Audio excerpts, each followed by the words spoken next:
कहानी एक। क्या कभी आपने सुना है कि कटोरा भी बच्चे देता है? जी हाँ, सुनने में अजीब लगेगा, लेकिन जब बात मुल्ला नसीरुद्दीन की हो तो कुछ भी संभव है। आइए सुनते हैं इस दिलचस्प कहानी को। एक दिन मुल्ला नसीरुद्दीन के घर मेहमान आने वाले थे। मुल्ला ने सोचा, भाई, मेहमानों के लिए खाना तो पकाना ही पड़ेगा, लेकिन कटोरा तो है नहीं। पड़ोसी से मांग लेता हूँ। मुल्ला पड़ोसी के घर पहुंचे और बोले, भाईजान, आपका एक कटोरा उधार चाहिए। पड़ोसी ने मुस्कुराकर कटोरा देते हुए कहा, ले जाइए मुल्ला, पर याद रहे मुझे कल वापस चाहिए। मुल्ला ने सिर हिलाया और कटोरा लेकर घर लौट आए। उस दिन उन्होंने खूब बढ़िया खाना पकाया और मेहमानों को जी भरकर खिलाया। अब अगली सुबह मुल्ला पड़ोसी के घर पहुंचे। उनके हाथ में एक नहीं बल्कि दो कटोरे थे। पड़ोसी हैरानी से बोला, अरे मुल्ला, ये दूसरा कटोरा कहाँ से आया? मुल्ला ने गंभीर चेहरा बनाते हुए कहा, आपका कटोरा कल रात एक बच्चा दे गया। पड़ोसी ने पहले तो सोचा मुल्ला मजाक कर रहे हैं, लेकिन जब दूसरा कटोरा देखा तो उसकी आंखें चमक उठीं। वाह, मेरे कटोरे ने बच्चा दे दिया। पड़ोसी ने हंसते हुए दोनों कटोरे ले लिए। कुछ दिन बीते। फिर एक दिन मुल्ला ने सोचा, चलो इस बार कुछ बड़ा मांगते हैं। इस बार मुल्ला ने पड़ोसी से एक बड़ा सा तांबे का बर्तन मांगा। पड़ोसी ने खुशी खुशी बर्तन दिया, इस उम्मीद में कि शायद इस बार भी कोई और छोटा बर्तन मिल जाए। लेकिन 3 दिन बीत गए, 4 दिन बीत गए। मुल्ला का कोई अतापता नहीं। पड़ोसी से रहा न गया। वह खुद मुल्ला के घर पहुंच गया। मुल्ला, मेरा बर्तन कहाँ है? मुल्ला ने उदास चेहरे के साथ कहा, भाईजान, दुखद खबर है। आपका बर्तन गुजर गया। क्या? बर्तन मर गया? पड़ोसी चिल्लाया। बर्तन भी कभी मरता है मुल्ला। मुल्ला ने गहरी सांस ली और कहा, अगर कटोरा बच्चा दे सकता है तो बर्तन मर भी सकता है। पड़ोसी हक्का बक्का खड़ा रह गया।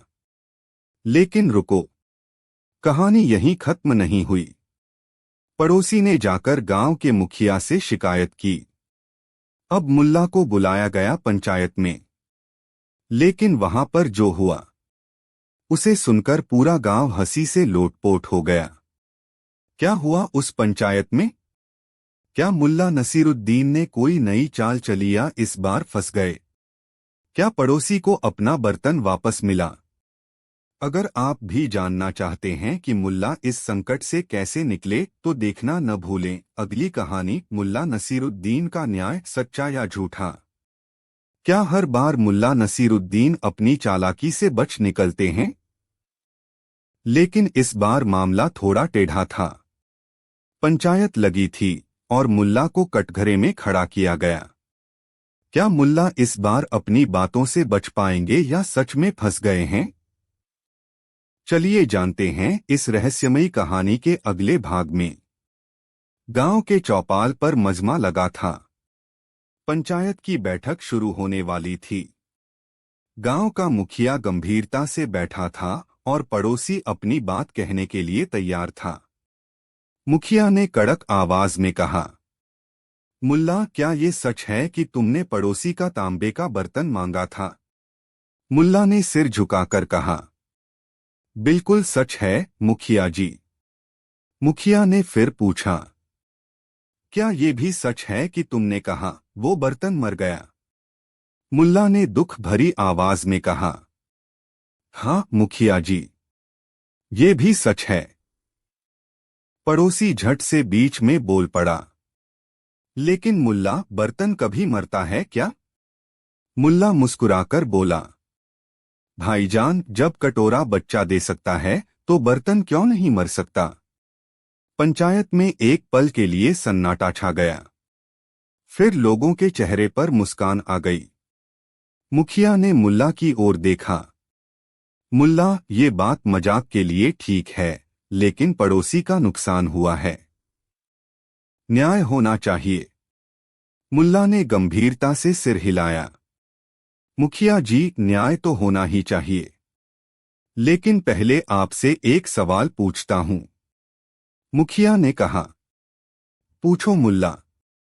मुल्ला ने जमीन पर एक लकड़ी से गोल घेरा खींचा और पूछा। मान लीजिए, अगर इस घेरे के अंदर एक लोमड़ी बैठी हो और बाहर बाघ घूम रहा हो, तो लोमड़ी को क्या करना चाहिए? मुखिया ने माथे पर बल डालकर कहा। उसे भाग जाना चाहिए मुल्ला। मुल्ला मुस्कुराया। तो फिर मुखिया जी, जब लोमड़ी के पास भागने का मौका हो, तो क्या उसे पकड़कर बाघ के हवाले कर देना चाहिए? मुखिया ठहाका मारकर हंस पड़ा। बिल्कुल नहीं मुल्ला। लोमड़ी को समझदारी दिखानी चाहिए। मुल्ला ने चुटकी लेते हुए कहा। तो फिर मुखिया जी, मैं भी वही लोमड़ी हूं। और ये तांबे का बर्तन बाघ। गांव वाले हंसी से लोटपोट हो गए, लेकिन पड़ोसी चुप न बैठा। मुखिया जी, हंसी मजाक छोड़िए, मेरा बर्तन कहाँ है? मुखिया ने फिर गंभीर होकर पूछा। मुल्ला, पड़ोसी का बर्तन वापस करो। मुल्ला ने सिर झुकाया। मुखिया जी, बर्तन तो सच में गुजर गया, लेकिन मैं पड़ोसी के लिए एक नया बर्तन बनवा कर दूंगा। बस उसे थोड़ा धैर्य रखना होगा। मुखिया ने सहमति में सिर हिलाया और पंचायत समाप्त हो गई। लेकिन क्या मुल्ला सच में नया बर्तन बनवाएंगे? या फिर इस वादे के पीछे भी कोई नई चाल छिपी है? क्या पड़ोसी को कभी अपना बर्तन मिलेगा? या मुल्ला नसीरुद्दीन फिर कोई नई मजेदार योजना बनाएंगे? अगर आप भी जानना चाहते हैं कि आगे क्या होता है, तो देखना न भूलें। अगली कहानी, मुल्ला और बाजार का सबसे अनोखा सौदा। क्या आपने कभी सुना है कि बाजार में हंसी ठाके भी बिकते हैं? अगर नहीं, तो मुल्ला नसीरुद्दीन की अगली चाल आपके लिए तैयार है। जब मुल्ला बाजार में सौदा करने निकले, तो पूरा गांव देखता रह गया। लेकिन क्या इस बार मुल्ला की चाल काम आई, या खुद ही जाल में फंस गए? आइए जानते हैं इस मजेदार और रहस्यमयी कहानी में।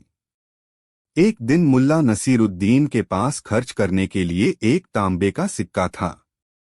जेब में बस वही एक सिक्का खनक रहा था और घर में राशन न के बराबर था।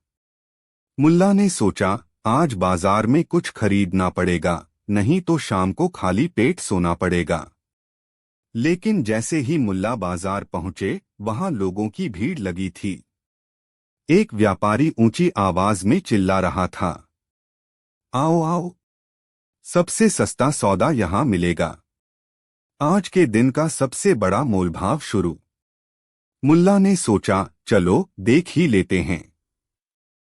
जब मुल्ला पास पहुंचे तो देखा कि व्यापारी पुराने और घिसे-पिटे सामान बेच रहा था। टूटी बाल्टियां, फटे कपड़े और पुराने तांबे के बर्तन। मुल्ला ने धीरे से एक फूटा कटोरा उठाया और पूछा, भाई, ये कटोरा कितने में दोगे? व्यापारी ने आंखें मिचमिचाते हुए कहा, मुल्ला, ये तो बहुत खास कटोरा है। इससे खाना खाओगे तो किस्मत चमक जाएगी। सिर्फ 3 तांबे के सिक्के। मुल्ला ने मुस्कुराते हुए कहा। 3 सिक्के?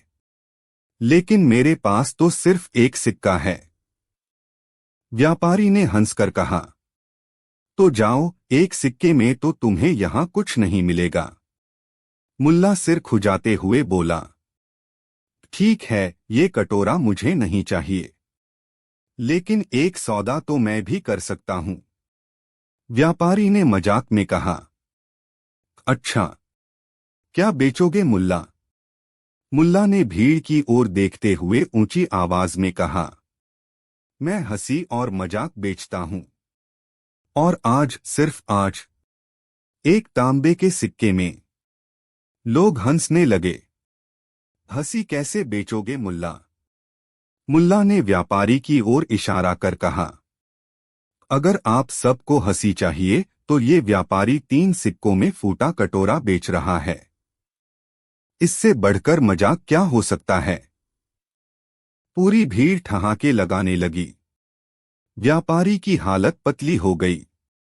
वह बोला, अरे मुल्ला, ये क्या कर रहे हो? मेरे व्यापार का सत्यानाश कर दोगे। मुल्ला ने मुस्कुराकर कहा, तो फिर एक तांबे के सिक्के में ये कटोरा मुझे दे दो। व्यापारी ने हार मानकर कहा, ले जाओ मुल्ला, तुमसे कोई जीत नहीं सकता। मुल्ला खुशी खुशी कटोरा लेकर घर लौटे। लेकिन कहानी यहीं खत्म नहीं हुई। जब मुल्ला ने घर पर कटोरा रखा तो उसमें एक अजीब सी आवाज आने लगी, जैसे कोई फुसफुसा रहा हो। क्या यह सच में कोई जादुई कटोरा था, या फिर मुल्ला की चालों का नतीजा उन्हें ही उलझाने वाला था? क्या मुल्ला इस बार किसी रहस्य में फंस गए हैं? अगर आप जानना चाहते हैं कि इस कटोरे में क्या था और मुल्ला के साथ आगे क्या हुआ, तो देखना न भूलें। अगली कहानी, मुल्ला और फुसफुसाते कटोरे का रहस्य। क्या आपने कभी ऐसा कटोरा देखा है जो फुसफुसाता हो? अगर नहीं, तो मुल्ला नसीरुद्दीन की ये नई कहानी आपको चौंका देगी। लेकिन सवाल ये है, क्या ये कटोरा सच में कोई रहस्य छुपाए है, या ये मुल्ला की नई शरारत का हिस्सा है? चलिए जानते हैं इस दिलचस्प और रहस्यमयी किस्से में। उस रात मुल्ला नसीरुद्दीन अपने कमरे में बैठे थे। बाजार से लाया हुआ फूटा कटोरा सामने रखा था। हवा बिल्कुल शांत थी, लेकिन कटोरे से धीरे धीरे फुसफुसाने की आवाज आ रही थी। मुल्ला ने कान लगाकर सुना। आवाज सच में आ रही थी। मुल्ला ने झट से कटोरे में झांका, लेकिन कुछ नहीं था, बस एक छोटा सा दरार और जंग लगे कोने। मुल्ला ने खुद से कहा, नसीरुद्दीन, शायद भूख की वजह से तेरा दिमाग बहक रहा है। लेकिन तभी आवाज फिर से आई, मुल्ला, मुल्ला। अब तो मुल्ला की भी आंखें फटी की फटी रह गईं। अरे कटोरे, तू बोलता है क्या? कोई जवाब नहीं। मुल्ला को लगा कि ये मामला अब गांव वालों को दिखाना पड़ेगा। अगली सुबह मुल्ला ने कटोरा उठाया और सीधा चौपाल पहुंच गए। गांव के लोग मुल्ला को कटोरा लेकर आते देख चौंक गए। मुल्ला, ये क्या उठा लाए हो? मुल्ला ने कटोरा जमीन पर रखा और कहा, ये कोई साधारण कटोरा नहीं है। ये बोलता है। गांव वाले ठहाका मारकर हंसने लगे। अरे मुल्ला, लगता है भूख ने तुम्हारा दिमाग खराब कर दिया है। कटोरा कभी बोलता है क्या? मुल्ला ने मुस्कुराकर कहा, अगर तुम सबको यकीन न हो तो खुद सुन लो। सभी लोग चुप हो गए और कान लगाकर कटोरे की ओर देखने लगे। 5 सेकंड, 10 सेकंड, 20 सेकंड बीत गए, लेकिन कटोरा चुप रहा। अब पड़ोसी, जो पिछली पंचायत में बर्तन वाला किस्सा झेल चुका था, हंसते हुए बोला, मुल्ला, लगता है तुम्हारा कटोरा बोलने में शर्म कर रहा है। मुल्ला कुछ सोच ही रहे थे कि अचानक कटोरे से फिर वही फुसफुसाहट आई, मुल्ला, मुल्ला। गांव वालों की आंखें चौड़ी हो गईं। अरे, सच में कटोरा बोलता है। लेकिन तभी कटोरे के पास बैठे एक छोटे बच्चे ने हंसते हुए कहा, मुल्ला चाचा, ये तो कटोरे के नीचे पड़ा सिक्का था जो हवा से खनक रहा था। सभी लोग जोर से हंस पड़े। मुल्ला ने झट से कटोरे को उठाया और नीचे देखा, सच में वहां एक छोटा सा तांबे का सिक्का पड़ा था। मुल्ला ने मुस्कुराकर कहा, अरे, अब तो ये कटोरा और भी खास हो गया। सिक्के देता है। ये देखो, आज का सौदा फायदे में रहा। लेकिन कहानी यहीं खत्म नहीं हुई। जब मुल्ला कटोरा लेकर वापस लौट रहे थे, उन्होंने कटोरे को उल्टा कर देखा और कटोरे की दरार में एक कागज का छोटा सा टुकड़ा फंसा था। मुल्ला ने उसे बाहर निकाला और पढ़ा। उस पर लिखा था, जो कटोरा बोलता है वह कभी कभी झूठ भी बोल सकता है। अब सवाल ये था, क्या कटोरे में सच में कोई रहस्य छुपा था या ये किसी और की चाल थी? क्या मुल्ला इस रहस्य को सुलझा पाएंगे या कटोरा उन्हें किसी नई मुसीबत में फंसा देगा? अगर आप जानना चाहते हैं कि इस कटोरे का रहस्य क्या था, तो देखना न भूलें। अगली कहानी, मुल्ला और कटोरे का गुप्त संदेश। क्या कटोरा सच में कोई रहस्य छुपाए था या ये सिर्फ एक मजाक था? मुल्ला नसीरुद्दीन के हाथ में कागज का टुकड़ा था और उस पर लिखे शब्दों ने उनके दिमाग में हलचल मचा दी थी। जो कटोरा बोलता है वह कभी कभी झूठ भी बोल सकता है। मुल्ला ने कटोरे को घुमा घुमा कर देखा, लेकिन अब उसमें से कोई आवाज नहीं आ रही थी। चलो भई, कटोरे का रहस्य भी गजब का है। एक सिक्का दे गया और जाते जाते हंसी भी, मुल्ला ने खुद से कहा। लेकिन कहानी यहीं नहीं रुकी। कुछ दिन बाद मुल्ला वही कटोरा लेकर गांव के बाजार गए और वही व्यापारी उन्हें दिख गया जिसने कटोरा बेचा था। मुल्ला ने मुस्कुराते हुए व्यापारी से कहा, भाईजान, तुम्हारा कटोरा तो बहुत कमाल का निकला। इससे सिक्के गिरते हैं। व्यापारी की आंखें चमक उठीं।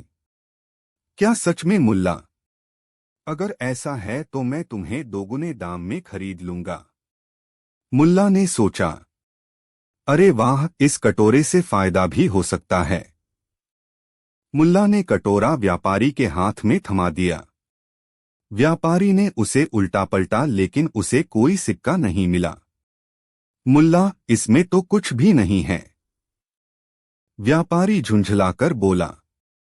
मुल्ला ने ठहाका लगाते हुए कहा, अरे भाई, मैंने पहले ही कहा था, जो कटोरा बोलता है वो कभी कभी झूठ भी बोलता है।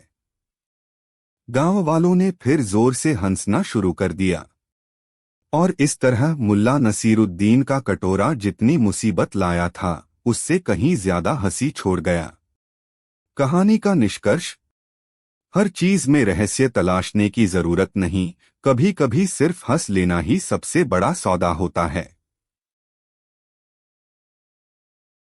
कहानी 2। क्या कोई बुद्धिमान व्यक्ति मूर्खों की बातों में फंस सकता है? या फिर वो अपनी चतुराई से उन्हें उनकी जगह दिखा सकता है? आइए सुनते हैं एक ऐसी कहानी जो आपको सोचने पर मजबूर कर देगी। एक दिन मुल्ला नसीरुद्दीन अपने गांव की चौपाल पर बैठे थे। उनकी चतुराई और हाजिर जवाबी की चर्चा दूर दूर तक फैली हुई थी। तभी 3 अजीबोगरीब लोग वहां आ पहुंचे। उनके हाव भाव और बातचीत देखकर हर कोई समझ गया कि ये लोग बुद्धिमान कम और मूर्ख ज्यादा हैं। पहले मूर्ख ने बड़े घमंड से कहा, मुल्ला, सुना है तुम बड़े होशियार हो, तो बताओ, क्या तुम सूरज को काले कपड़े से ढक सकते हो?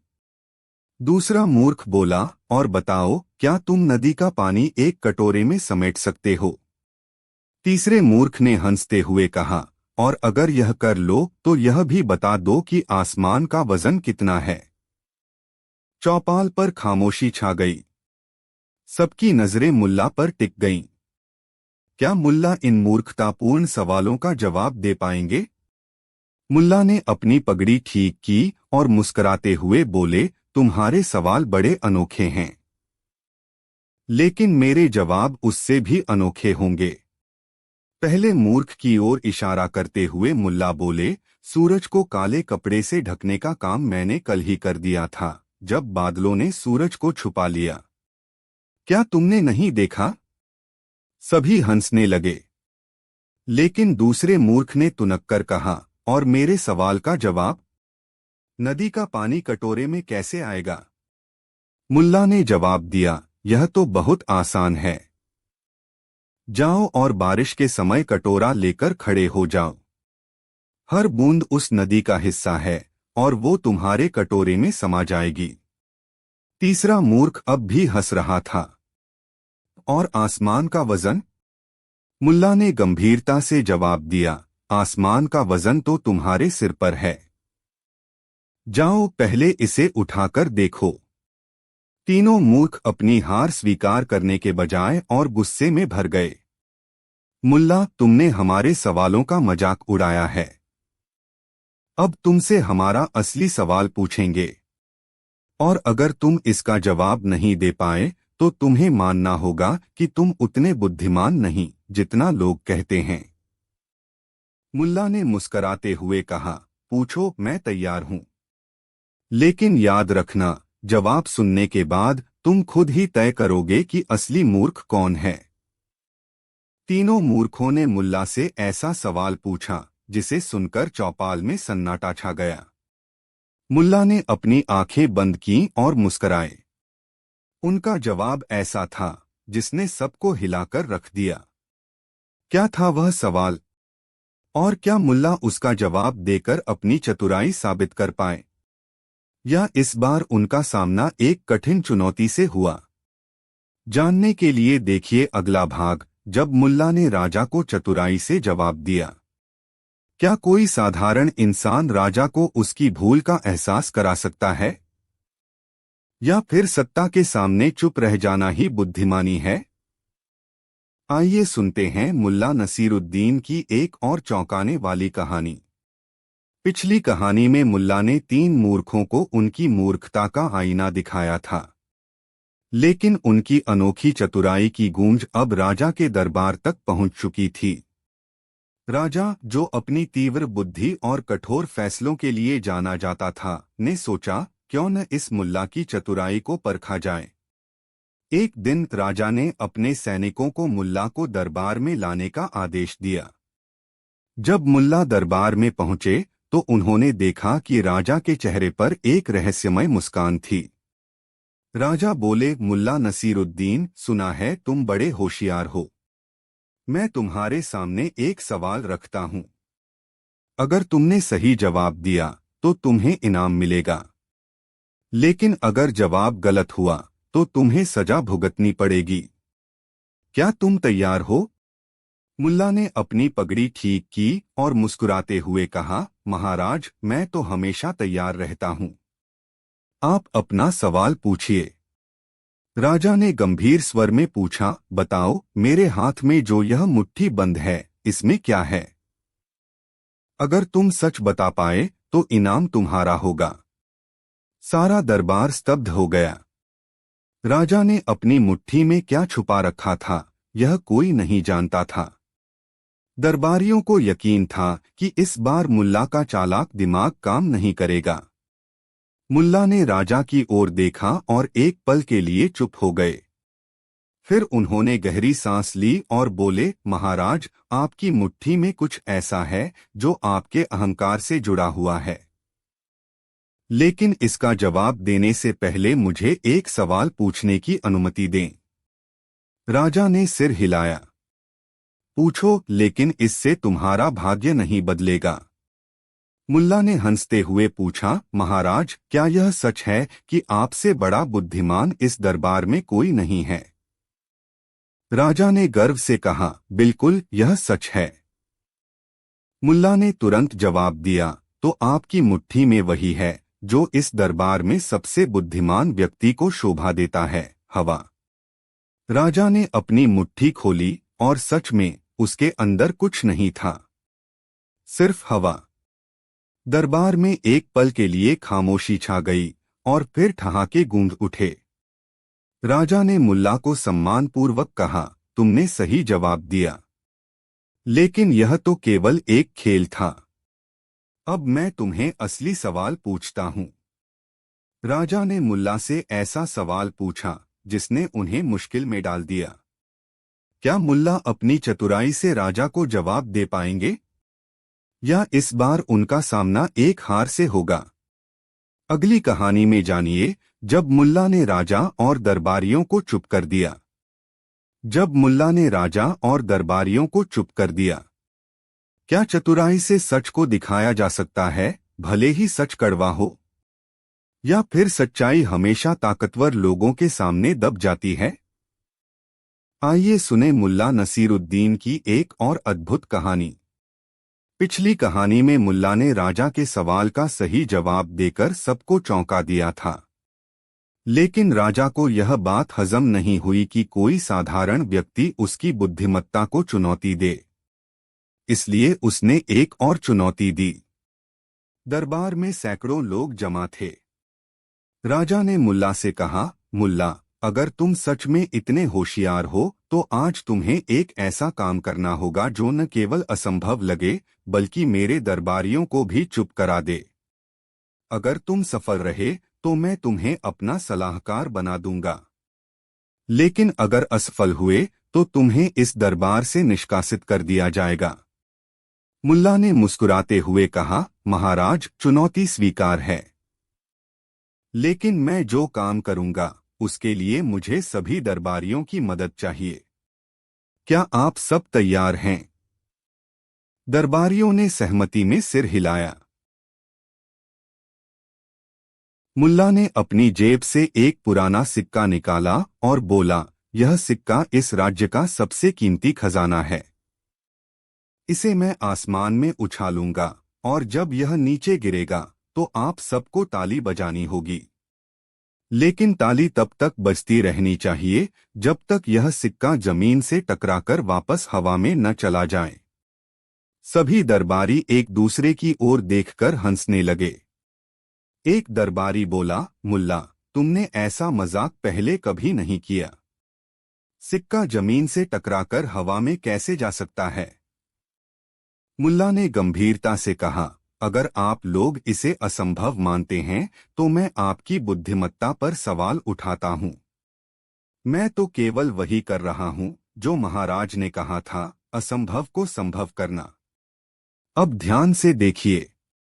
मुल्ला ने सिक्का उछाला और सभी दरबारियों ने ताली बजाना शुरू कर दिया।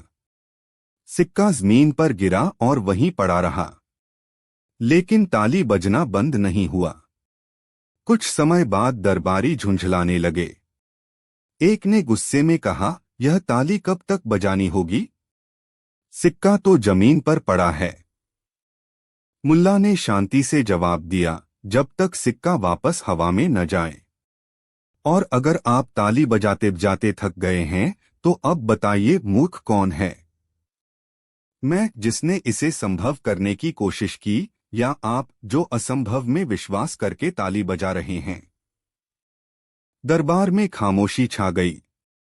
राजा मुस्कराया और बोला, मुल्ला, तुमने एक बार फिर साबित कर दिया कि असली बुद्धिमानी यह है कि कब सच बोलना है और कब लोगों को उनकी मूर्खता का एहसास कराना है।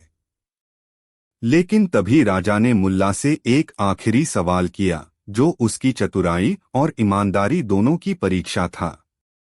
मुल्ला के अगले जवाब ने न केवल राजा बल्कि पूरे दरबार को अचंभे में डाल दिया। क्या था वह सवाल? और क्या मुल्ला ने अपने जवाब से राजा का दिल जीत लिया? जानने के लिए देखिए अगली कहानी, जब मुल्ला ने सच को राजा के सामने उजागर किया। जब मुल्ला ने सच को राजा के सामने उजागर किया। क्या सत्ता का सामना करते हुए सच्चाई कहना आसान है? और क्या सच्चाई हमेशा जीतती है?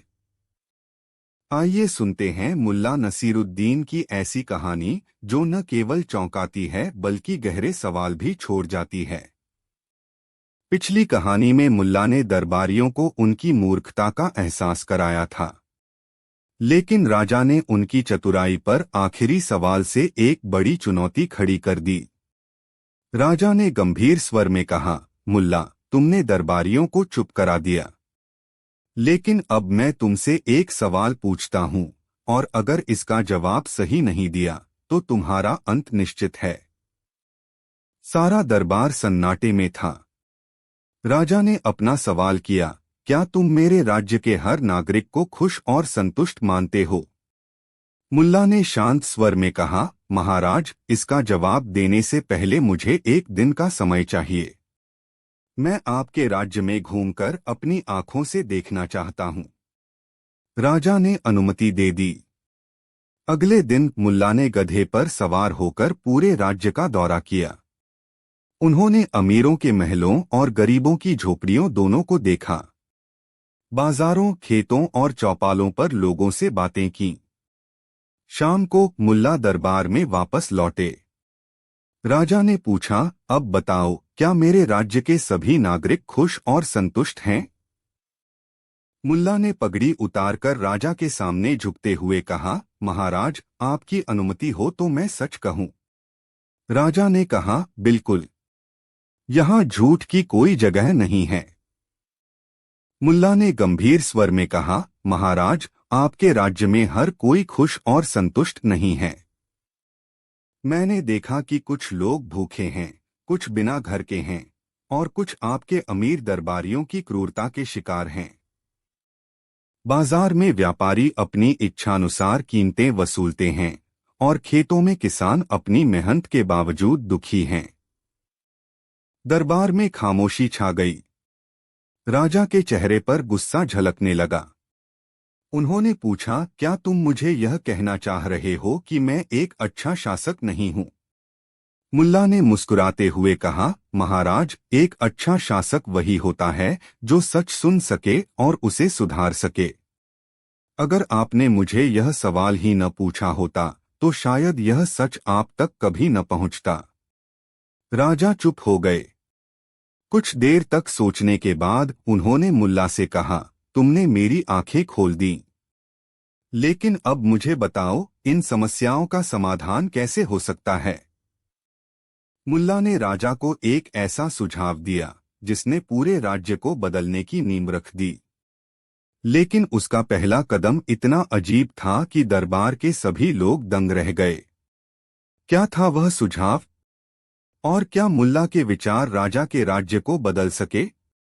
जानने के लिए देखिए अगली कहानी, जब मुल्ला ने राज्य में बदलाव की शुरुआत की। जब मुल्ला ने राज्य में बदलाव की शुरुआत की। क्या एक व्यक्ति सच बोलकर पूरे राज्य को बदल सकता है? और क्या राजा की ताकत से बड़ा हो सकता है एक आम आदमी का विश्वास? आइए जानें मुल्ला नसीरुद्दीन की अनोखी कहानी, जो हर किसी को सोचने पर मजबूर कर देगी। पिछली कहानी में मुल्ला ने राजा के राज्य की सच्चाई उजागर की थी। राजा ने सच को स्वीकार किया और मुल्ला से पूछा, इन समस्याओं का समाधान क्या है? मुल्ला मुस्कुराए और बोले, महाराज, समाधान है, लेकिन इसके लिए साहस चाहिए। क्या आप मेरे सुझाव को बिना किसी सवाल के मानेंगे? राजा ने खुद को चुनौतीपूर्ण स्थिति में पाया, लेकिन अपनी प्रतिष्ठा बनाए रखने के लिए बोले, मुल्ला, मैं तुम्हारे सुझाव पर अमल करूंगा। बताओ क्या करना होगा? मुल्ला ने कहा, महाराज, सबसे पहले हमें यह जानना होगा कि जनता आपसे क्या चाहती है। इसके लिए मैं आपके साथ एक प्रयोग करना चाहता हूं। आप अपनी पहचान छिपाकर मेरी तरह गधे पर बैठकर पूरे राज्य का दौरा करें। आप खुद देखेंगे कि आपकी प्रजा किस हाल में है। राजा को यह सुझाव अजीब लगा, लेकिन उन्होंने सहमति दे दी। अगले दिन राजा साधारण कपड़े पहनकर मुल्ला के साथ गधे पर सवार होकर निकल पड़े। राजा ने गांवों में जाकर देखा कि किसान अपनी फसल के उचित दाम नहीं पाते। बाजारों में गरीब ग्राहक व्यापारियों की चालाकी का शिकार हो रहे थे। कुछ स्थानों पर राजा के सिपाही जनता से अन्यायपूर्ण कर वसूल रहे थे।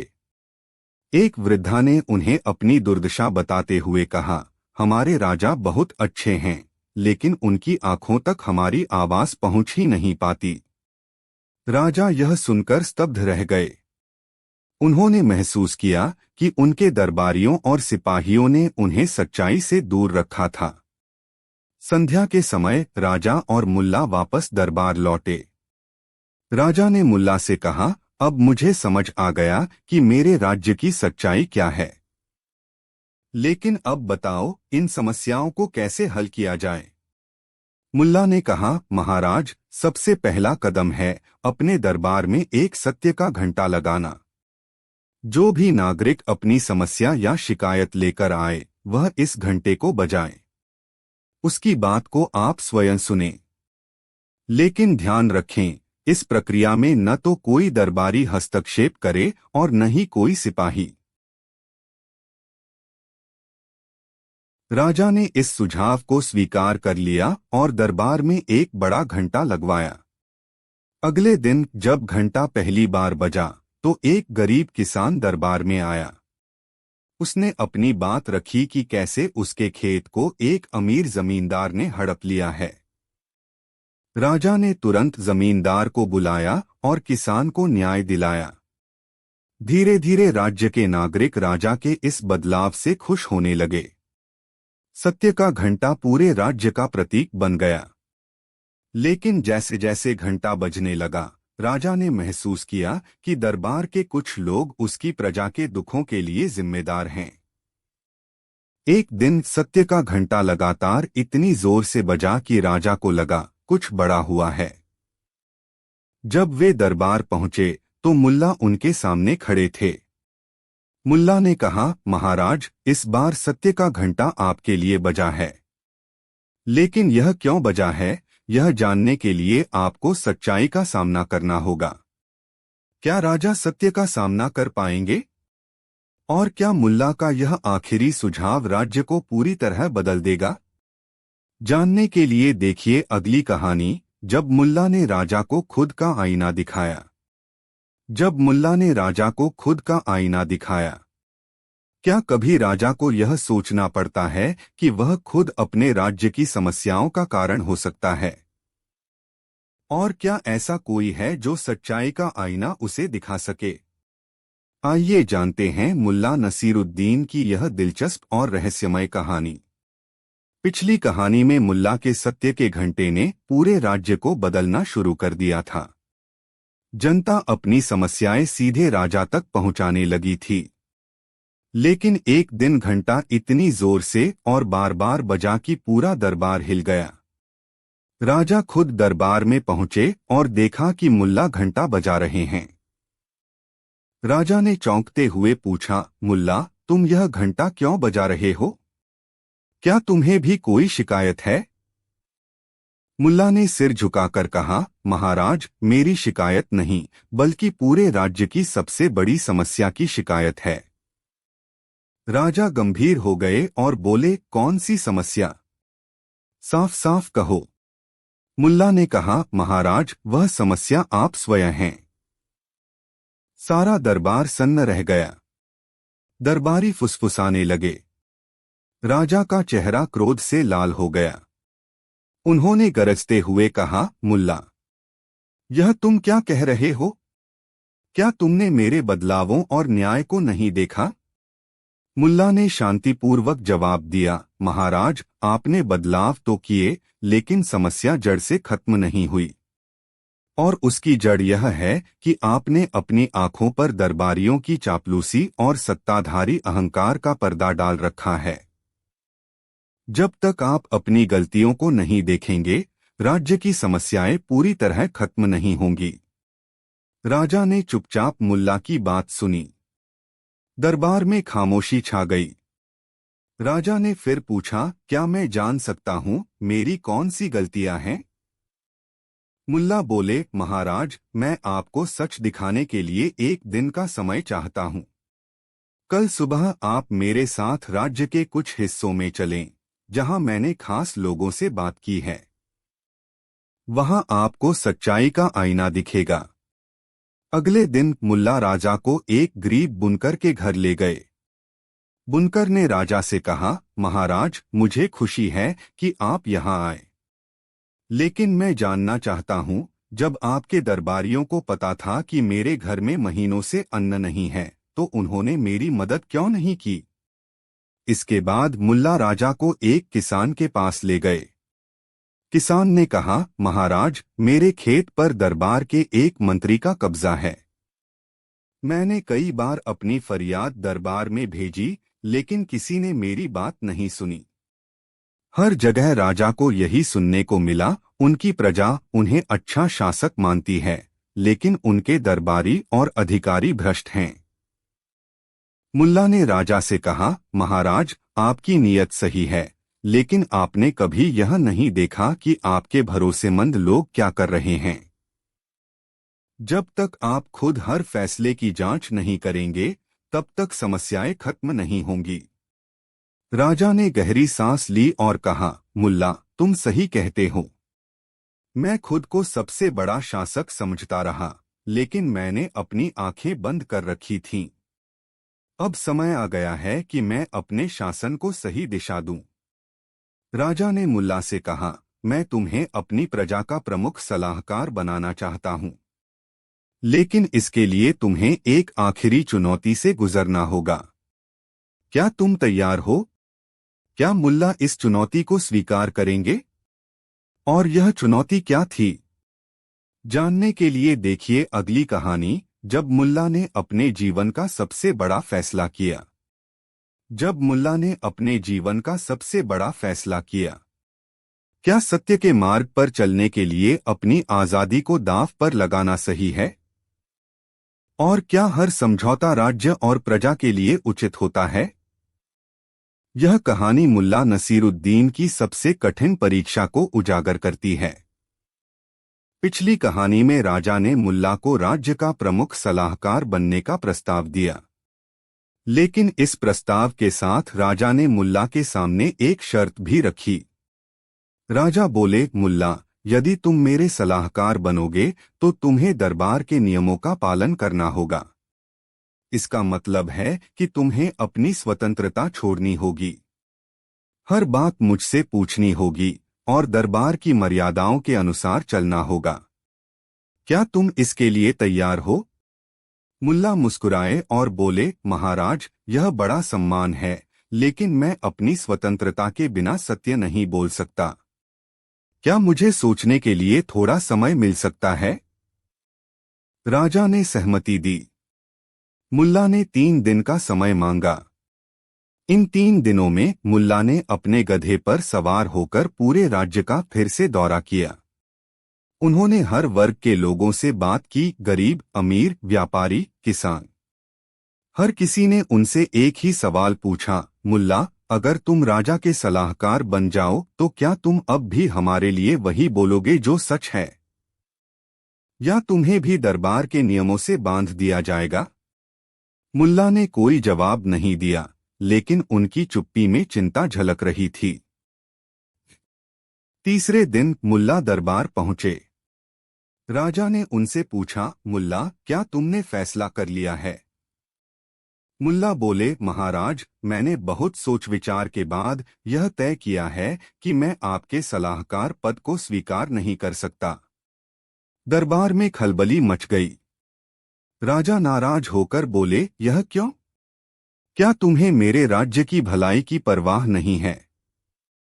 मुल्ला ने शांति से जवाब दिया, महाराज, एक स्वतंत्र व्यक्ति के रूप में मैं हर वर्ग के लिए न्याय की आवाज उठा सकता हूं, लेकिन यदि मैं दरबार का हिस्सा बन जाऊं तो आपकी मर्यादाओं और नियमों से बंधकर सच बोलना मुश्किल हो जाएगा, और ऐसा सच जो स्वतंत्र न हो प्रजा के लिए लाभकारी नहीं हो सकता। राजा चुप हो गए। कुछ देर सोचने के बाद उन्होंने कहा, मुल्ला, तुम्हारी बात सही है, लेकिन अगर तुम मेरे सलाहकार नहीं बनोगे तो मुझे अपनी प्रजा तक सच पहुंचाने में कौन मदद करेगा? मुल्ला मुस्कुराए और बोले, महाराज, मैं हमेशा आपके राज्य के साथ हूं, लेकिन मेरी भूमिका एक साधारण नागरिक के रूप में रहेगी। मैं हर बार आपको और प्रजा को सच दिखाने के लिए स्वतंत्र रहूंगा। राजा ने मुल्ला की स्वतंत्रता का सम्मान किया और उन्हें राज्य का जनप्रतिनिधि घोषित कर दिया। मुल्ला को यह पद दिया गया कि वे बिना किसी बंधन के जनता और राजा के बीच सत्य का पुल बने। लेकिन मुल्ला के इस फैसले से दरबार के कुछ दरबारियों को खतरा महसूस हुआ। उन्होंने मुल्ला को बदनाम करने और उन्हें राज्य से बाहर करने की साजिश रचनी शुरू कर दी। क्या मुल्ला इन साजिशों का सामना कर पाएंगे? और क्या उनका सत्य का मार्ग उन्हें किसी और बड़ी समस्या में फंसा देगा? जानने के लिए देखिए अगली कहानी, जब मुल्ला ने साजिश का पर्दाफाश किया। जब मुल्ला ने साजिश का पर्दाफाश किया, क्या सत्य का मार्ग हमेशा सुरक्षित होता है? जब सत्य का सामना साजिश से होता है तो कौन जीतता है? मुल्ला नसीरुद्दीन की यह कहानी न केवल आपको सोचने पर मजबूर करेगी, बल्कि अपने अंतिम मोड़ पर आपको चौंका देगी। पिछली कहानी में मुल्ला ने राजा का सलाहकार बनने से इनकार कर दिया था और एक स्वतंत्र जनप्रतिनिधि बने। जनता में उनकी लोकप्रियता बढ़ने लगी, लेकिन यह लोकप्रियता दरबार के कुछ प्रभावशाली दरबारियों को खटकने लगी। दरबार के प्रमुख मंत्री, जो राजा के सबसे करीबी माने जाते थे, ने अन्य दरबारियों के साथ मिलकर मुल्ला को राज्य से बाहर करने की साजिश रची। उन्होंने सोचा, अगर मुल्ला यहाँ रहा तो हमारी सत्ता खतरे में पड़ जाएगी। मंत्रियों ने मुल्ला को बदनाम करने के लिए एक अफवाह फैलानी शुरू की। उन्होंने राजा से कहा, मुल्ला जनता में यह प्रचार कर रहा है कि राजा कमजोर है और राज्य को सही तरीके से नहीं चला पा रहा। वह जनता को आपके खिलाफ भड़काने की कोशिश कर रहा है। राजा यह सुनकर हैरान रह गए।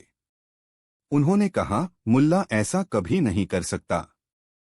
लेकिन अगर यह सच है तो मुझे इसका प्रमाण चाहिए। मंत्रियों ने अपने कुछ जासूसों को भेजकर मुल्ला की हर गतिविधि पर नजर रखने का आदेश दिया। कुछ दिनों बाद मंत्रियों ने एक झूठी कहानी गढ़ी। उन्होंने राजा को बताया कि मुल्ला ने गुप्त रूप से एक सभा की है, जहां उन्होंने राज्य के खिलाफ विद्रोह करने की योजना बनाई। इसके सबूत के रूप में उन्होंने एक नकली पत्र दिखाया, जिसमें मुल्ला के हस्ताक्षर थे। राजा को यह सुनकर गुस्सा आ गया। उन्होंने मुल्ला को तुरंत दरबार में बुलाने का आदेश दिया। जब मुल्ला दरबार पहुंचे तो राजा ने क्रोधित स्वर में कहा, मुल्ला, क्या यह सच है कि तुमने मेरे राज्य के खिलाफ विद्रोह की योजना बनाई है? मुल्ला ने शांत स्वर में उत्तर दिया, महाराज, यह आरोप झूठा है। लेकिन यदि आपको लगता है कि मैं दोषी हूं, तो मैं अपनी बेगुनाही साबित करने के लिए तैयार हूं। मंत्रियों ने तुरंत नकली पत्र दिखाया और कहा, यह रहा सबूत। इसमें मुल्ला के हस्ताक्षर हैं। मुल्ला ने पत्र देखा और मुस्कुराए। उन्होंने कहा, महाराज, इस पत्र की सच्चाई जानने के लिए मुझे एक दिन का समय दीजिए। मैं खुद साबित करूंगा कि यह फर्जी है। राजा ने समय दिया, लेकिन दरबार में मंत्रियों की मुस्कान बता रही थी कि वे अपनी योजना को सफल मान चुके थे। अगले दिन मुल्ला दरबार में वापस लौटे। उनके हाथ में वही नकली पत्र था। उन्होंने दरबारियों से पूछा, क्या आप सभी ने मेरे हस्ताक्षर देखे हैं? दरबारी बोले, हाँ, यह तुम्हारे ही हस्ताक्षर हैं। मुल्ला ने हंसते हुए कहा, तो क्या आप जानते हैं कि मैं हस्ताक्षर करने के लिए अपना बायां हाथ इस्तेमाल करता हूं?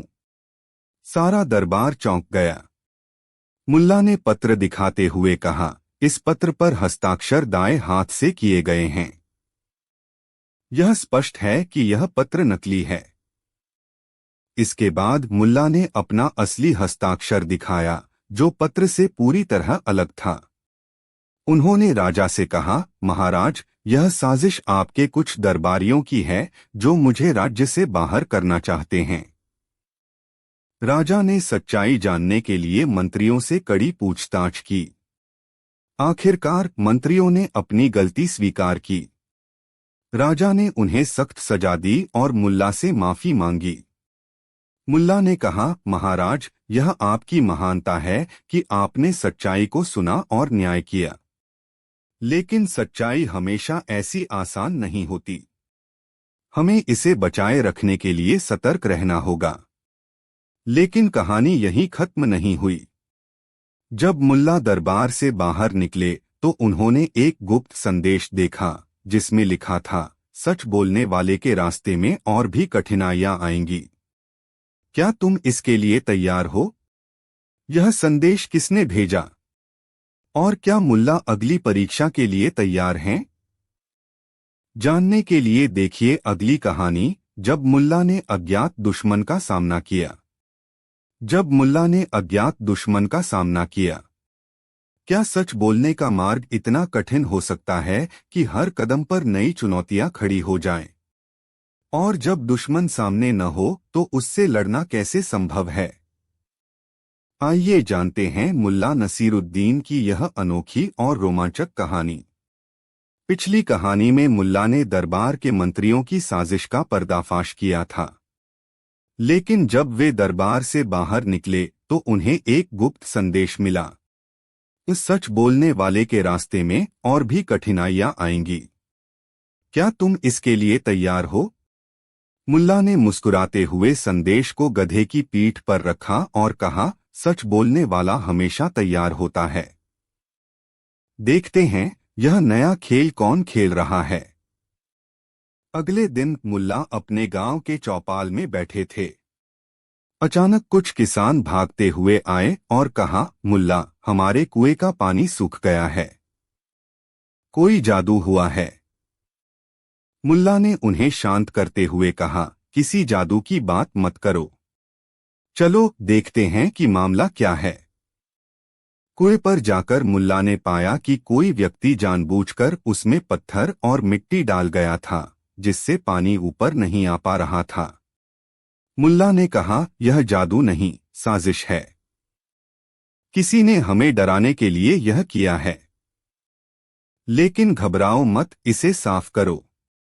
अभी यह मामला सुलझा ही था कि एक व्यापारी दौड़ता हुआ आया और बोला, मुल्ला, मेरे गोदाम में आग लग गई। मैंने सब कुछ खो दिया। मुल्ला तुरंत वहां पहुंचे और देखा कि आग प्राकृतिक नहीं थी। किसी ने गोदाम को जलाने के लिए तेल का इस्तेमाल किया था। मुल्ला ने सोचा, यह सब अचानक क्यों हो रहा है? और वह गुप्त संदेश, क्या इन घटनाओं का इससे कोई संबंध है? रात में मुल्ला ने अकेले ही गधे पर सवार होकर गांव के चारों ओर घूमने का फैसला किया। तभी उन्होंने देखा कि एक छायादार व्यक्ति झाड़ियों में छिपा हुआ कुछ कागजों को जला रहा था। मुल्ला ने चुपचाप उसे पकड़ा और पूछा, तुम कौन हो और यह सब क्यों कर रहे हो? वह व्यक्ति डरते हुए बोला, मैं बस एक दूत हूं। मुझे आदेश मिला था कि मैं इन घटनाओं को अंजाम दूं। मुल्ला ने कड़क आवाज में पूछा, किसका आदेश? और वह गुप्त संदेश किसने भेजा था? व्यक्ति ने जवाब दिया, मुझे एक दरबारी ने भेजा था। उसने कहा कि अगर मैं यह नहीं करूंगा तो वह मेरी परिवार को नुकसान पहुंचाएगा। अगले दिन मुल्ला ने उस व्यक्ति को लेकर दरबार में प्रवेश किया। उन्होंने राजा से कहा, महाराज, आपके दरबार में अब भी ऐसे लोग हैं जो साजिशें रच रहे हैं। यह व्यक्ति इन घटनाओं को अंजाम दे रहा था, लेकिन असली मास्टरमाइंड कोई और है। राजा ने पूरी स्थिति की जांच करवाई और पाया कि पिछली साजिश में बचे हुए दरबारियों ने यह सब किया था। वे मुल्ला को राज्य छोड़ने पर मजबूर करना चाहते थे। राजा ने तुरंत उन दरबारियों को सजा दी और मुल्ला को धन्यवाद देते हुए कहा, तुमने न केवल प्रजा का विश्वास जीता है, बल्कि मेरे लिए भी एक सच्चे साथी बनकर उभरे हो। लेकिन कहानी का अंत यही नहीं हुआ। जब मुल्ला दरबार से लौट रहे थे तो उन्हें रास्ते में एक और गुप्त संदेश मिला। जो सच्चाई का मार्ग चुनता है वह कभी चैन से नहीं जीता। अगली बार तुमसे सच की कीमत वसूली जाएगी। अब यह नया दुश्मन कौन है और मुल्ला को अगली बार कौन सी चुनौती का सामना करना पड़ेगा? जानने के लिए देखिए अगली कहानी, जब मुल्ला ने सच की कीमत चुकाई। जब मुल्ला ने सच की कीमत चुकाई। क्या सच बोलने की कीमत हमेशा इतनी भारी होती है? और क्या मुल्ला नसीरुद्दीन सच की कीमत चुकाने के लिए तैयार थे? यह कहानी आपको उस मोड़ पर ले जाएगी जहां सच्चाई और कीमत के बीच का अंतर समझना मुश्किल हो जाएगा। पिछली कहानी में मुल्ला ने राज्य में फैली साजिश का पर्दाफाश किया था, लेकिन उन्हें एक और गुप्त संदेश मिला था जिसमें चेतावनी दी गई थी। जो सच्चाई का मार्ग चुनता है वह कभी चैन से नहीं जीता। अगली बार तुमसे सच की कीमत वसूली जाएगी। मुल्ला ने उस संदेश को पढ़ा और कहा, सच की कीमत चुकानी ही पड़ेगी, लेकिन मैं डरने वाला नहीं हूं। कुछ दिन बाद मुल्ला को राज्य के बाहर एक गांव से संदेश मिला कि वहां के लोग परेशान हैं और किसी ने उनसे उनकी जमीन छीन ली है। मुल्ला बिना वक्त गवाए गांव के लिए रवाना हो गए। गांव पहुंचते ही उन्होंने देखा कि एक प्रभावशाली व्यापारी ने गांव वालों से जमीन छीन ली थी और उन्हें अपने घर से बाहर कर दिया था। मुल्ला ने व्यापारी से पूछा, यह क्या गलत काम कर रहे हो? व्यापारी हंसा और बोला, तुम यहाँ क्या करने आए हो मुल्ला? यहाँ मेरे इशारे पर सब चलता है। तुम्हें क्या लगता है तुम कुछ कर पाओगे? मुल्ला ने बिना डर के कहा, मैं राज्य के सच्चे नागरिकों के अधिकारों की रक्षा करूंगा। तुम अपनी जमीन वापस करो, नहीं तो मैं इसे जनता तक पहुंचाऊंगा। व्यापारी ने ताना मारा, क्या तुम सच में यह सब कर सकते हो? तुम्हारे पास क्या ताकत है? मुल्ला ने कहा, मुझे ताकत की नहीं, सत्य की जरूरत है। जब व्यापारी की साजिश के बारे में राजा को पता चला तो राजा ने मुल्ला से कहा, मुल्ला, तुम अब तक सही थे, लेकिन सच बोलने की कीमत हमेशा इतनी भारी क्यों होनी चाहिए? तुम्हें अपने जीवन को खतरे में डालने की जरूरत नहीं थी। मुल्ला ने शांत भाव से उत्तर दिया, महाराज, सच को हमेशा सबसे बड़ा धन समझा गया है। अगर हम सच के लिए लड़ने से डरने लगे तो वह धन हमारे हाथ से निकल जाएगा। मैं अपने जीवन को इसीलिए दांव पर लगाता हूँ ताकि राज्य में सच्चाई की अहमियत बनी रहे। राजा ने गहरी सांस ली और कहा, तुम सही हो मुल्ला, लेकिन मैं तुम्हारी मदद नहीं कर सकता क्योंकि व्यापारी बहुत ताकतवर है। मुल्ला ने मुस्कुराते हुए कहा, महाराज, मुझे किसी और की मदद नहीं चाहिए। जब तक मेरे पास सत्य है, मैं अकेला ही किसी भी ताकतवर से जीत सकता हूँ। मुल्ला ने व्यापारी के खिलाफ लड़ाई शुरू की और इस दौरान उन्होंने सबूत पेश किए, लोगों को जगाया और राज्य में हो रही अन्याय को उजागर किया। लेकिन व्यापारी ने अपने प्रभाव का इस्तेमाल करते हुए राजा से मुल्ला को बंदी बनाने की मांग की। राजा के पास कोई और विकल्प नहीं था और उसने मुल्ला को बंदी बना लिया। मुल्ला को जेल में डाल दिया गया, लेकिन उनकी चुप्पी और साहस ने राज्य में हलचल मचा दी। प्रजा की आवाज उठने लगी। उन्होंने दरबार पर दबाव डाला और आखिरकार राजा को यह समझ में आया कि मुल्ला का सत्य उनके राज्य के लिए कितनी अहमियत रखता है। राजा ने मुल्ला को रिहा किया और व्यापारी के खिलाफ कठोर कदम उठाए। उसने गांव वालों को जमीन वापस दिलवाई और राज्य में न्याय स्थापित किया। राजा ने मुल्ला से कहा, मुल्ला, तुम्हारी वजह से आज मैंने सच्चाई को समझा। तुमने न सिर्फ मेरी आंखें खोली बल्कि राज्य की शान भी बचाई। तुम्हें हमेशा सच्चाई के मार्ग पर चलने का ही नसीहत मिली और तुमने कभी भी हार नहीं मानी। मुल्ला मुस्कुराए और बोले, महाराज, सच्चाई की कीमत चुकाना हमेशा कठिन होता है, लेकिन यह हमें आगे बढ़ने की ताकत देता है। राजा ने मुल्ला का आभार व्यक्त किया और कहा, तुमने मुझे सिखाया कि किसी भी कीमत पर सच्चाई से समझौता नहीं करना चाहिए। मुल्ला नसीरुद्दीन की यह यात्रा एक संदेश देती है, सच्चाई हमेशा कठिन होती है, लेकिन यदि हम सत्य के मार्ग पर चलते हैं तो कोई भी शक्ति हमें जीतने से नहीं रोक सकती। कहानी 3। क्या कभी आपने सोचा है कि एक साधारण बकरी भी दो पड़ोसियों के बीच युद्ध का कारण बन सकती है? क्या हुआ जब इस विवाद को सुलझाने की जिम्मेदारी मुल्ला नसीरुद्दीन पर आई? गांव के चौपाल पर सुबह का समय था। दो पड़ोसी यूसुफ और करीम अपनी आवाज ऊंची कर एक दूसरे पर इल्जाम लगाए जा रहे थे। मामला बकरी का था। यूसुफ का कहना था कि बकरी उसकी है, जबकि करीम दावा कर रहा था कि बकरी उसके घर से भागकर आई है। बात इतनी बढ़ गई कि गांव वाले मुल्ला नसीरुद्दीन को बुलाने पर मजबूर हो गए। मुल्ला चौपाल पर पहुंचे और दोनों की दलीलें सुनी। उनकी चिरपरिचित मुस्कान और तेज नजरें सब देख रही थीं। उन्होंने गहरी सांस ली और बोले, अच्छा, यह बताओ, यह बकरी इतनी खास क्यों है कि तुम दोनों इसके लिए एक दूसरे की जान के दुश्मन बन गए हो? करीम बोला, मुल्ला, ये बकरी मेरी है। यह मेरे घर से चारा खाती थी। इसे बचपन से पाला है। यूसुफ ने तुरंत कहा, झूठ बोलता है। ये बकरी मेरी है। मेरे खेत से इसे बांधकर लाया था। मुल्ला ने बकरी को देखा।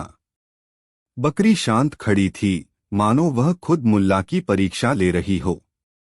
मुल्ला ने बकरी के कानों में कुछ फुसफुसाया और फिर बोले, इस विवाद को हल करने का एक ही तरीका है। मैं बकरी को 2 हिस्सों में बांट देता हूं, आधी यूसुफ की और आधी करीम की। गांव वाले चौंक गए। करीम ने हड़बड़ाते हुए कहा, नहीं मुल्ला, इसे मारो मत। अगर यह यूसुफ की है तो उसे दे दो। मुझे बकरी नहीं चाहिए। यूसुफ, जो अब तक गरज रहा था, बोला, हाँ ठीक है, इसे आधा कर दो।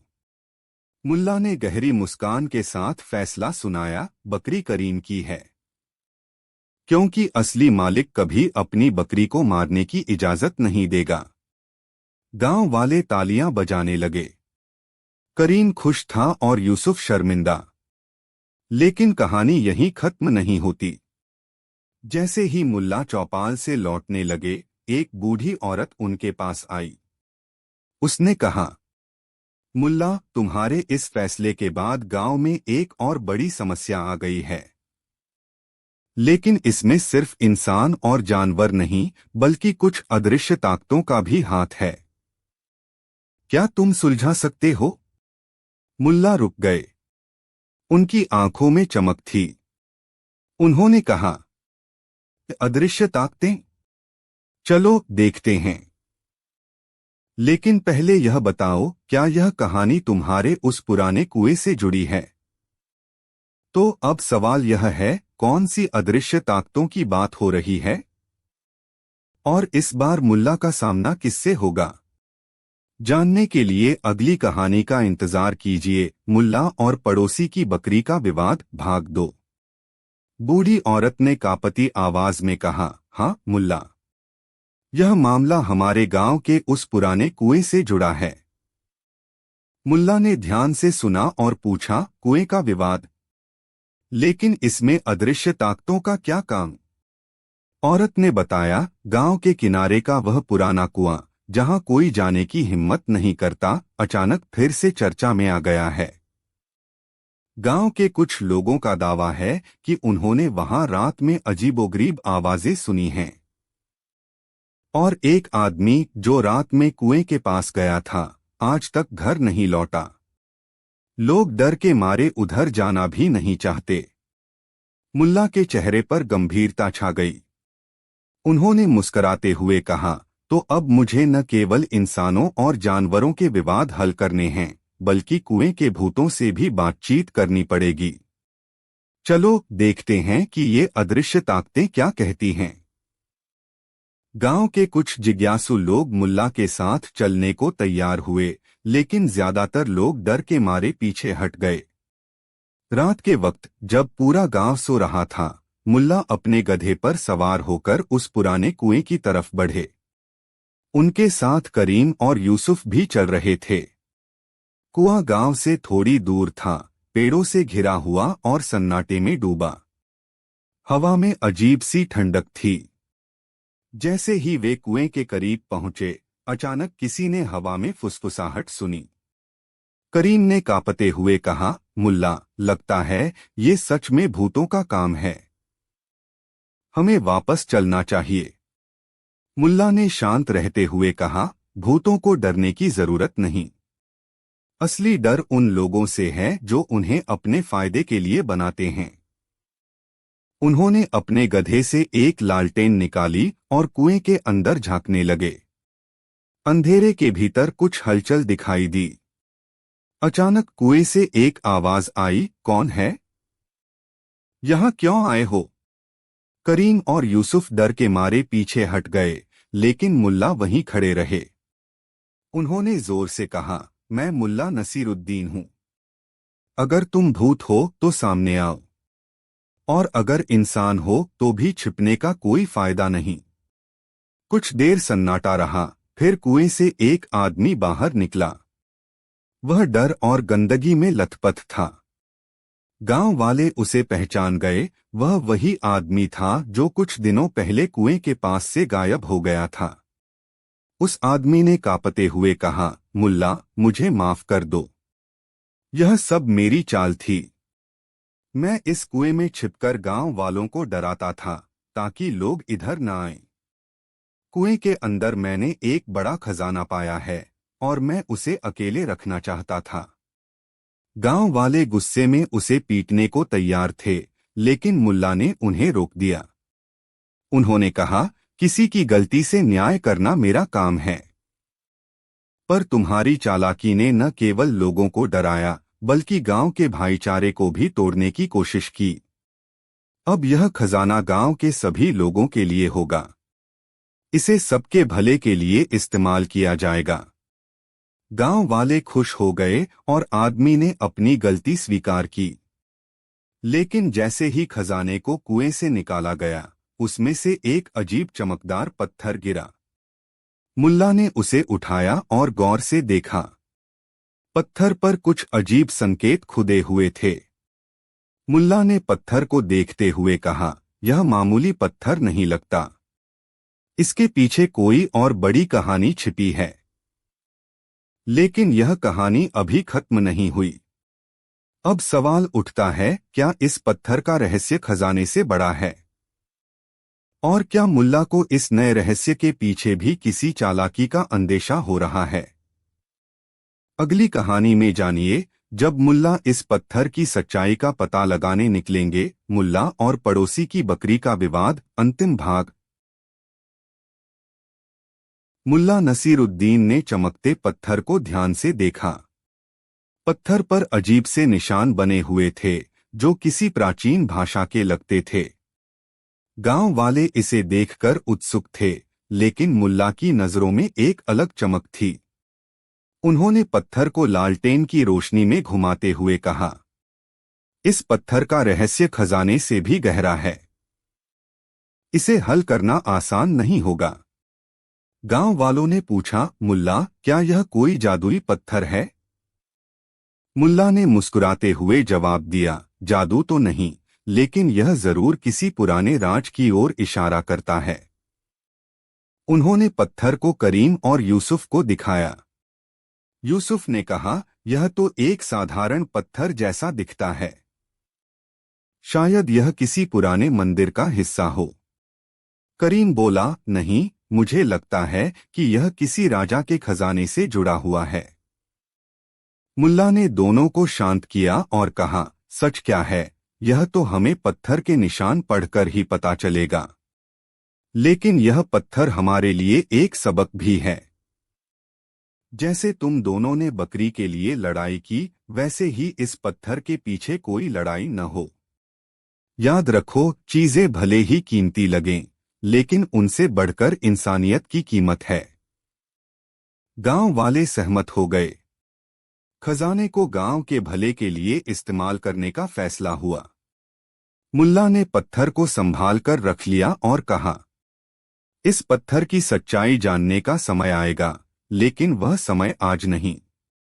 कुछ दिनों बाद मुल्ला ने वह पत्थर एक विद्वान को दिखाया, जिसने बताया कि वह किसी प्राचीन राजा के खजाने का निशान है।